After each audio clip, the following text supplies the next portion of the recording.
మన కుటుంబాలలో భక్తులు గనుక ఈ లోకాన్ని విడిచి వెళ్ళిపోతే బైబిల్ అంటోంది అది తాత్కాలికమైన ఎడబాటు. ఒకవైపు నీకు బాధ ఉండొచ్చు, కానీ మరొక వైపు మనం గుర్తుపెట్టుకోవాల్సింది, ఎవరి యందుండి మరణించిన వారు క్రీస్తునందుండి మృతులైన వారు.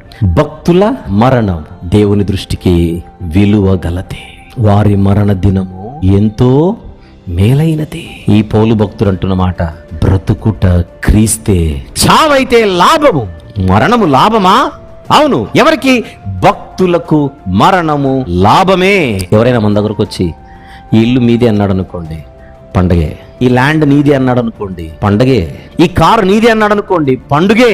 ఈ వాచ్ నీదే, ఈ మొబైల్ నీదే, ఈ ఇల్లు నీదే, ఈ పొలము నీదే, ఈ ఆస్తి నీదే, ఈ డబ్బు నీదే. ఇప్పుడు పౌలు మీ వాడే బాగుంది, అపోల్లో మీ వాడే బాగుంది, కేఫా మీ వాడే బాగుంది, లోకము మీదే బాగానే ఉంది, జీవము మీదే బాగా ఉంది, ప్రస్తుతం ఉన్నవి మీవే బాగుంది, రాబోన్నవి మీవే బాగుంది. ఆ మధ్యలో ఒక పదం ఉంది చూడండి, అండర్లైన్ చేయమన్నాను ఇందాక, మరణము మీదే అన్నాడు. మరణము మనదేమిటి?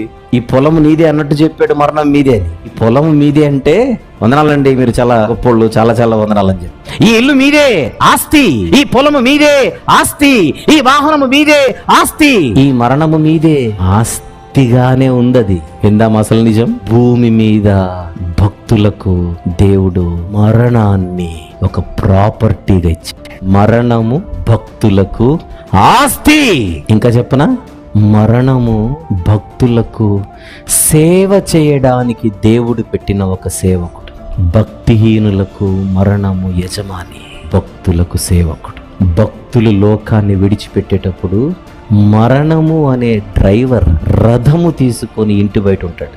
దేవుడు పంపిస్తాడు, నా కుమార్తె నా కొడుకు లోకాన్ని విడిచొస్తున్నాడు, రథము సిద్ధము చెయ్యి. భక్తుడు భక్తురాలు మరణించగానే మరణం అనే సేవకుడు రథాన్ని సిద్ధము చేసి బయట ఉంటే రాజులాగా భక్తుడు ఆ రథం ఎక్కెళ్ళిపోతాడు. ఎక్కడికి? భక్తులున్న గుంపులోనికి.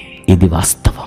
మరణమే గనుక లేకపోతే మట్టిలోకమే దిక్కు, మరణమే ఉంటే మహిమలోకంకు మనం వెళ్ళిపోవచ్చు. మరణ ద్వారము గుండా మనము ప్రవేశించి మరొక శాశ్వత జీవితంలోనికి వెళ్ళిపోవచ్చు.